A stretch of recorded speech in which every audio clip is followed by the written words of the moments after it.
ladies and gentlemen, The Rock.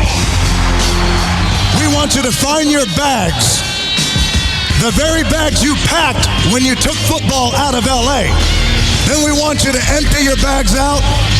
And then we want you to fill your bags back up with the things that are obviously most important to you. And then we want you to add one more thing. A brand new red and black XFL football. And we want you to zip your bags up. Make sure they're nice and tight and secure. And then we say to you, we respectfully tell you to take your bags, turn them sideways, and stick them straight up your candy asses!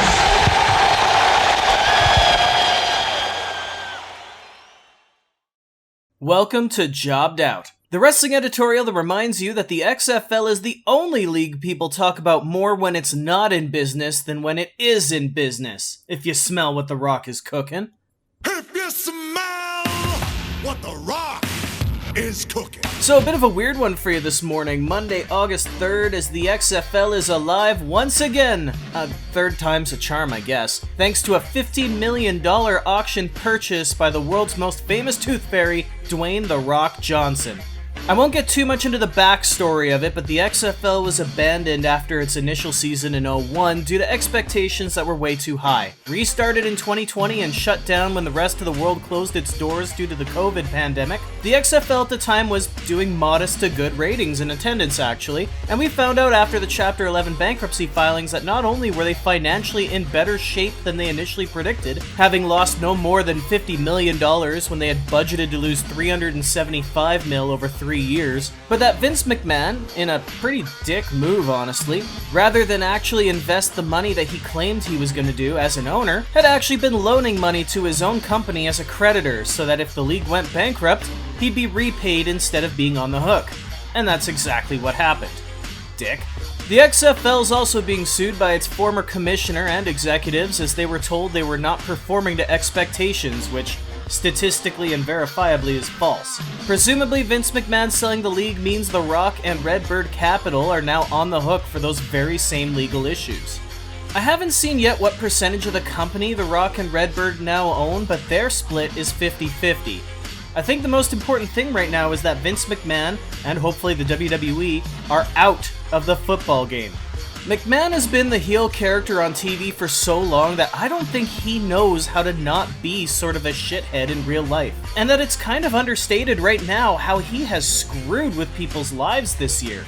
First, by defrauding WWE investors and shareholders, assuring them that their investments had zero financial impact on the XFL and that they were separate entities, only to find out after their lawsuit was dismissed with prejudice that they were right, and that the WWE was in fact a 23% investor in the league.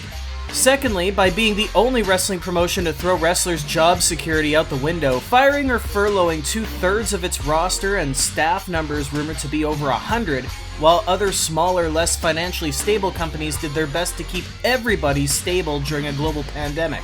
I'm not even going to get into the whole mask and COVID testing thing, and I do intend to do a video on this when we approach McMahon's birthday. When Vince does things outside of wrestling, it does not go well.